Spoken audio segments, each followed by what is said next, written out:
Hello everybody. I had posted these today in the group, and some people said they'd like to see a tutorial.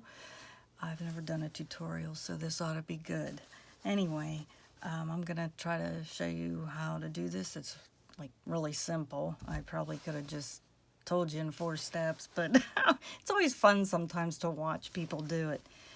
And so what I started with was actually fabric from a shower curtain, which is this right here. And I cut off the top where it hangs on your shower rod. And I just cut away the slat, the little holes, that they put in there. And I ended up with like a really long strip that was about like 5 inches wide, I guess you'd say, and it was really long. And but then I cut it, like I said, wherever it had the hole to fit onto your shower curtain ring, I cut those away. So then I ended up, some of the strips were, like the end strips were longer, and then the other ones were about this long in between, but I could get like 2 words if they were 2 shorter words on them.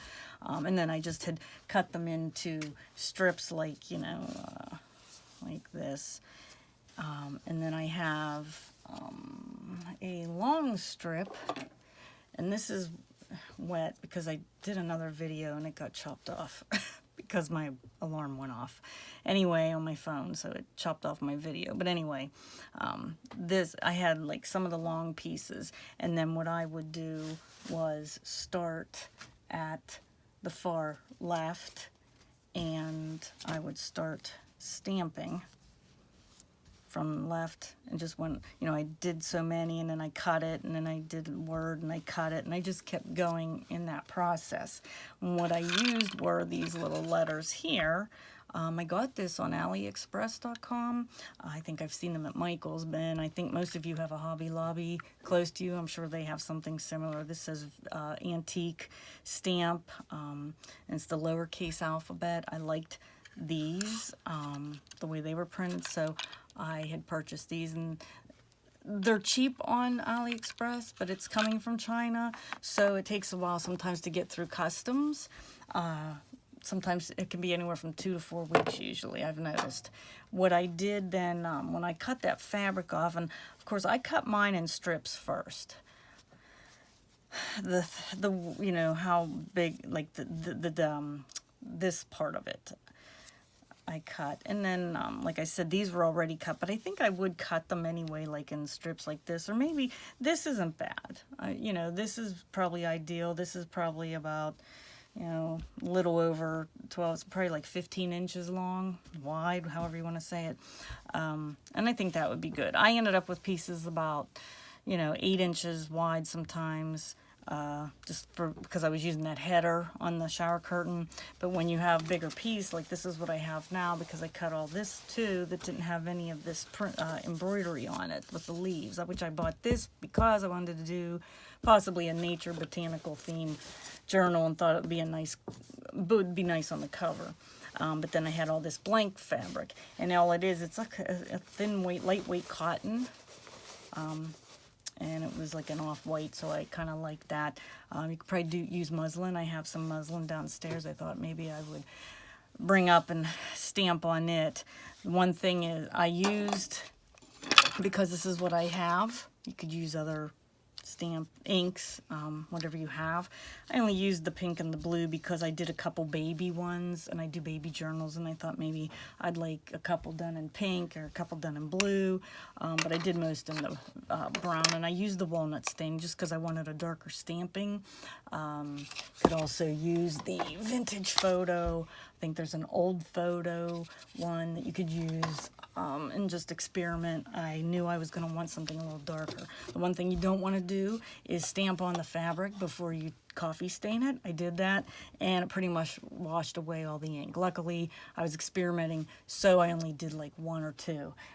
Didn't do that again. So what I did was I keep a container of coffee in my refrigerator, like a lot of us do, and that's where I just put it in here. I wrung it out. Well, once I got them good and soaked, squeeze that coffee through. Could put them into the dryer if you want to speed up the drying process. But I usually have my hands in about 3 other projects, so I didn't want to use the extra energy. My electric bill's high enough as it is, so I just straightened them out and I laid them onto a cookie sheet with a towel, and I just left them dry. And then once they were dry, then I stamped on them. And then if your word's only this long, you just cut it off, and then you have a little piece, and then I would put love, live, bird, whatever was smaller on that. Pretty much self-explanatory, I think. These were little pieces that I had gotten, like snippet pieces, and sometimes I like to use these as like a tag topper in my vintage journals because they look, you know, raggedy. Is that a good word? Raggedy? You know, but wonky, raggedy, kind of like that. But that's what I did with those, let them dry, and then I came back and I stamped on them. And that was, you know, pretty much it.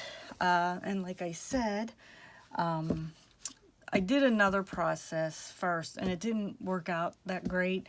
I had actually, I probably shouldn't even show you, but I just put like the letters here, and I was lining them up, and then I'm just using this as an example, and I put a gum band around like this, and well, my words were longer, so the gum band was tight, and it kind of held them all together, and in essence made like a little stamp. And, you know, I used the ink.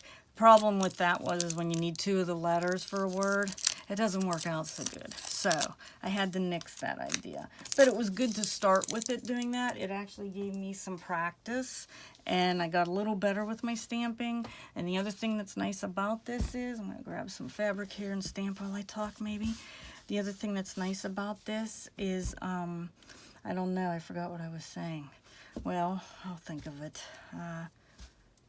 The other thing that's nice about this is you don't have to be perfect with it, because, you know, even if it is crooked, because I can't stamp straight for the life of me unless it's like a word that's already, you know, done. So we'll just do a quick word if I can find. I just had these out, and I got all my letters messed up now. I need an R. We're just going to do bird. There we go. Okay, so I took these stamps and I just lightly ran it over here, because you don't want to get, because I did this too, you don't want to get these edges ink on those. Because at first when I did it, I was pressing down so hard to get that letter with ink on it that I got some of the edges. So some of them got messed up, but I'll use those in my journal maybe. And once again, maybe that's kind of okay too. If it's lighter, I have a couple, like I think this one. See, it kind of has the straight line. I got that edge there, and but it's not too bad. I'm okay. I can work with that. What I don't want, there was one, and I don't know where it's at right now. It was pretty bad. It like almost had the whole block, like 3 of the sides of the block. And so what I did though, actually, was flipped it over and just stamped the other side. And it actually didn't show through so much. It was fine. So then I would just go like this. Am I in frame? Yes. And hope that it turns out. Yep. So you want to apply some good pressure. And when you do that, if you have those sides inked up, it's not going to turn out so good, you know. So it is time consuming. I was working on a journal yesterday for a long time, and I just needed a break. And so I sat down on my couch with my little tray and on my lap, and I just worked on these. And it kind of is, you know, don't want to be in a hurry when you're doing it, but it was just something different for me to do. Everything gets a little monotonous for me, so I have to take a break sometimes and you do something else. And I think this one was pretty good. So yeah, and then I try to get the edge of here. I try to get as close as I can without going into the letter next to it. And, you know, it's going to be up and down a little wonky there with the lettering, just because, you know, it's hard to tell. Now you could have something maybe like, oh, this roller's really old. You know, I suppose you could do something like this if you really wanted to follow along with an edge of some sort, playing around. You could probably figure something out.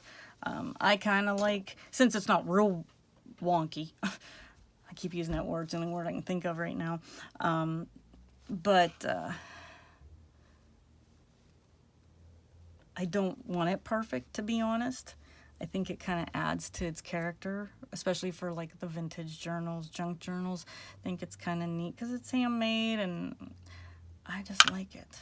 And do I have this upside down? I sure do. Almost messed up the whole thing. And so there you got it. There's birds. And like I said, you know, I did some different ones.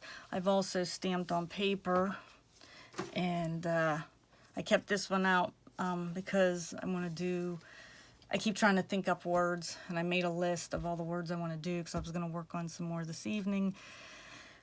But I like this one, Belle Jardin, French, you know, for beautiful garden, pretty garden. And so I thought that I would do that word, and I just keep adding words to my little list because I like to do things and make a whole bunch so I have a lot left. Trying to think what else I need to tell you. I guess if anybody has any questions, let me know. It's pretty simple, not hard at all. And like I said, for those of us who aren't perfect at stamping and who like that look, I think it's a really good a good thing, you know, a nice thing to add an embellishment to the journals. So once again, if you have any questions, let me know. I'm sitting here trying to think if there's anything else I need to tell you, because sometimes I forget everything. But I think I got most of it. Yeah, so thank you for watching. I hope everybody has a good evening. Bye-bye now.